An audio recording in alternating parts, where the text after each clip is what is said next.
Are you living in a rush? When you're constantly buried in work, your stomach growls because you haven't had a proper meal, and your eyes are blurry from lack of sleep and too many sleepless nights at your desk. Maybe you're racing against time, trying hard to achieve a dream that's still unfinished, but your steps are too hurried. You keep running and forget to love yourself. It was a weekend day. The neighborhood kids didn't have to go to school, so they gathered at the alley to play together. One group played The Crocodile Comes Ashore, and every time the crocodile gave chase, they all screamed in fear and then burst out laughing when they managed to escape. Another group played Dragon Snake Rising to the Sky, and every kid was excitedly determined to protect the tail at all costs, not letting the medicine man catch it. Turns out the kids still know these traditional games. Watching them play so happily makes my heart feel like it's basking in sunshine. Children really are something else. Just seeing how adorable they are is enough to make me feel genuinely happy. Hey kids, want some candy? One of the kids' grandpas came out with a bag of sweets. All the games stopped as the whole bunch rushed over, shouting and scrambling to grab the candy. Kids love candy, love anything sweet. Grandpa couldn't hand them out fast enough. When there was only one piece left in the basket, he reached out and said, "Ánh Dương, come here. Grandpa has a candy for you." That's when I noticed, while the other kids were playing so happily, there was a little girl sitting right at the edge of her doorway. She sat hunched over, head bowed low, knees tucked up past her ears, her hands fidgeting with a few blades of grass. Hearing Grandpa call, she ran out. He placed the candy in her hand. She thanked him and put it in her pocket. When he asked why she didn't eat it right away, she replied, "I'm saving it for my little sibling." Ánh Dương is 8 years old, but the oldest child in the family. Her parents divorced because her father was too poor, and her mother couldn't take it anymore. She left him and left her to search for a new home when she was 5. But 2 or 3 years later, her mother passed away in an accident. Or at least, that's what the neighbors in the alley told me. Ánh Dương is very affectionate, wise beyond her years. Back when her mom was still with her, there was a time she saw a large scar on her mother's belly. She asked, "Mom, what illness did you have?" Her mom jokingly said, "Well, the doctor had to cut open my belly to bring you into the world." Hearing that, she started crying, gently touching the raised scar and the white stretch marks on her mother's wrinkled stomach, and she kept sniffling for a long time. Her mom just brushed it off and said, "Oh my, it's nothing. I'm totally fine now." But she kept crying. She was sad because her mom had to go through pain to give birth to her. She misses her mom so much. That moment when her mom packed her clothes into a bag and left the house, getting into a stranger's car, she cried then too. Her vision was blurry with tears, but she tried to keep her eyes wide open so she could see the road, so she could run after the car and beg her mom to stay. But the car just kept driving away. She wondered why her dad just sat there that day. Why didn't he run with her to chase after her mom? He just sat in silence, smoking a cigarette. He looked tired, with wrinkled skin, dark from the sun, soaked in the smell of alcohol and tobacco. She feels sorry for her dad, too. He works as a porter, carrying loads of cement, hauling bricks under the blazing summer sun just to earn money so she can go to school. She remembers the day her mom left. Her mom told her to cook rice for her dad because if he only drank and smoked to get by, he'd die young. So from that moment on, she took over all the housework to help her dad, just like her mom used to. Who would have thought that an 8-year-old child could handle everything? Cooking meals, taking care of her little sibling, feeding the chickens, keeping the house neat and tidy. She did it all because she didn't want her dad to suffer anymore. Back then, her mom used to call her through the neighbor's phone. Hearing her mom's voice on the other end made her so happy. She just wished the days would pass quickly, hoping Friday night would come soon so the neighbor would call her over to hear her mom's voice and her gentle reminders. She knew her mom loved her because her mom always told her to study hard so she wouldn't have a hard life later. Someone who doesn't want you to suffer is someone who truly loves you. So she always studied hard, completing every assignment her teacher gave. But then, one Friday evening, she waited, and her mom never called. A few days later, she heard the neighbors say her mom had passed away in an accident. She didn't really understand what death meant. They told her mom had turned into ashes and floated up into the sky. Well, going up to the sky sounded okay. She liked the sky. She liked looking at the blue clouds. She used to imagine herself running and jumping on those fluffy clouds. That day, that night would probably be so much fun. As long as her mom was happy and would still call her, it didn't matter where she went. She kept sitting by the door at the neighbor's house, waiting for her mom to call, but there was never any signal. One time, she stood outside their door in the dark and scared the neighbor so badly she twisted her ankle. The neighbor's son shouted, "Your mom is dead. She's never calling you again, so stop coming over here." That was the moment she realized her mom was really gone. She ran into her room and broke down in tears. Her dad loves her too. Even though they're poor, he still works hard to earn money so she can go to school no matter what. People in the neighborhood say her dad is a good man. He used to be gentle and never drink. But after he lost his job and her mom left, and after being looked down on by relatives, he turned to alcohol for comfort and eventually got caught up in addiction. Once alcohol is in his system, it's hard for his mind to stay clear.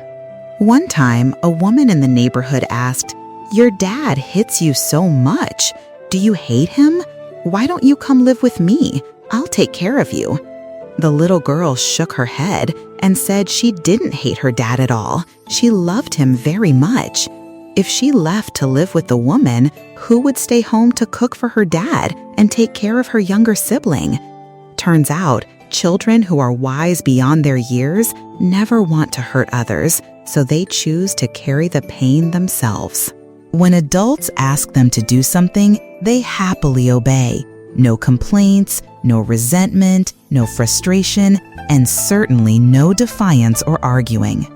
When their parents are tired or discouraged, they curl up in their arms like little birds, helping ease their worries and sadness.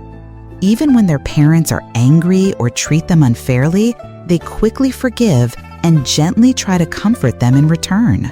They'd rather suffer themselves than let their parents be upset. Everyone in the neighborhood praised Ánh Dương for being such a well-behaved child. Some even used her as an example when scolding their own kids. "Look at that Xiang girl. She listens and behaves, not wild and unruly like you all, running around like little terrors giving me a headache." That's true. Rowdy children give adults headaches, but the thoughtful ones break our hearts. Behind those mature, dreamily obedient children are often layers of hurt. They don't want to hurt others, so they choose to hurt themselves instead. Late last year, her dad signed Ánh Dương up for the club I run for neighborhood kids, so I've had more time to interact with her. Unlike the other lively, noisy kids who argue over toys, she just sits quietly at the table. She finds it hard to open up. The first question I usually ask the kids before class is always, "How are you today?" All of them shout out, "I'm good, I'm happy." But Ánh Dương just quietly says, "I'm okay. I feel normal. Every day feels the same." She often absent-mindedly draws random faces on the objects that appear in the worksheets the teacher assigns. The ink lines were bold, and though each face looked different, it was easy to see they all wore the same frown, with big tears streaming down. She used only black and red. When I asked, "What's the red color here, sweetie?" She replied, "That's blood." "Why is there blood here?" "Because they got beaten." I looked at her for a long moment, brushed her hair gently, then asked, "Why did they get beaten?" "Because they were bad, so they got beaten." "But do you know what they did wrong?" She replied, "I don't know. They just came and said that. If you're bad, you get hit." I suspected that the drawings were of herself and the beatings she had to endure. One time, the kids in class were playing a really fun game and invited Ánh Dương to join. That was when I saw her smile. It was the first time I saw that bright smile, and I said, "Ánh Dương, your smile is beautiful." Then she suddenly pressed her lips together, and the smile disappeared. It wasn't until much later that I understood the story behind it. Ánh Dương means sunlight. When her mother named her, she dreamed that her daughter would grow up with a smile as bright as the morning sun. And it's true, her smile was beautiful, just like her mother's. The neighbor said, "That girl looks exactly like her mom when she smiles. Maybe that's why her dad hits her so often." Hearing that left me speechless. So that's why I never saw her smile. She was afraid that if she smiled and looked like her mother, it would tear her father apart even more. So she kept her lips tightly closed and locked her smile away. She was afraid of making her father sad. Why do people tell children so many things when they're still so young? And now, what am I supposed to do for her? I gave the students in class a small assignment about things they wanted to say. I told them that if there was something they couldn't say out loud, they could write it down. And so she wrote a long letter to her father. A few days later, I remember it clearly. It was a softly sunny day. She walked through the door, and as usual, I asked, "How are you feeling today?" I thought the answer would be the same as always, but today she looked so happy. She said, "I'm really happy today." I beamed and asked, "Oh, really? Tell me, what made you so happy?" She handed me a piece of candy. Oh, that feeling. Sunlight spilled across the porch and filled my heart. This was the real Ánh Dương, shining bright. The only thing I resent about this world is that it always seems to hurt the children who understand too much. The ones who cry and throw tantrums get candy, but the ones who quietly understand are often the ones no one feels sorry for. Every child loves candy. They crave sweetness. People say the children who understand are the ones who rarely get candy, but I don't believe that's true. You are the sweet candies of life, painting the world with meaningful colors.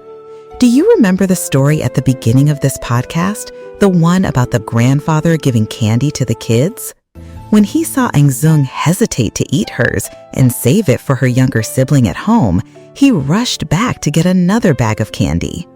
I went inside to grab a bag of cookies too. And in that moment, a little boy ran over to Ánh Dương, held out a handful of candy, and said, "Here, have some. I've got plenty." Every child deserves to be loved, whether they are rebellious or obedient. The problem doesn't lie with the children. It begins with the way adults behave. Children who understand too much force adults to reflect on themselves. When handing out candy to the little ones, be fair.